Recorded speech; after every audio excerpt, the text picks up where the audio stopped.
So I'm kind of nervous about posting a longer video on coloring in real time because coloring on my products is way different than coloring on paper. And most of that is due to time required. Like to get a nice, rich, saturated pink here, you kind of got to pay attention to it. You have to be intentional about it. And maybe when you're watching this, it feels like I'm taking forever to color it. But in reality, when you're doing it yourself, it doesn't take that long. Like those diamond paintings, like if you watch somebody do that from start to finish, it feels like it takes forever. But if you do it, it's different.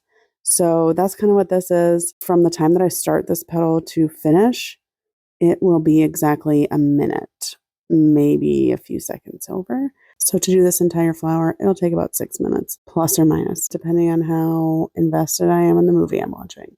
Which in this one, I was watching Hairspray, which I'd never seen it before.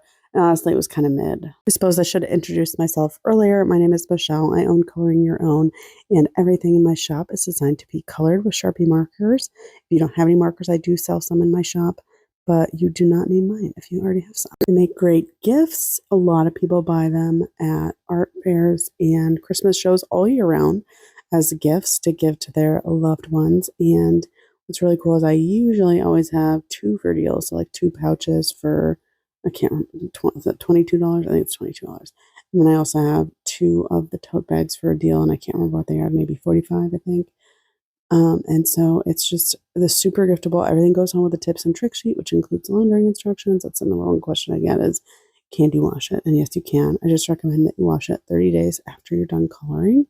That will get all the loose ink out, and then it will remain permanent. I like to think of my products as like a controlled tie-dye. And if you've made it this far, if you could do me a favor, I'd love to know your input. If you could look at the options in my variants, let me know which one you like the best.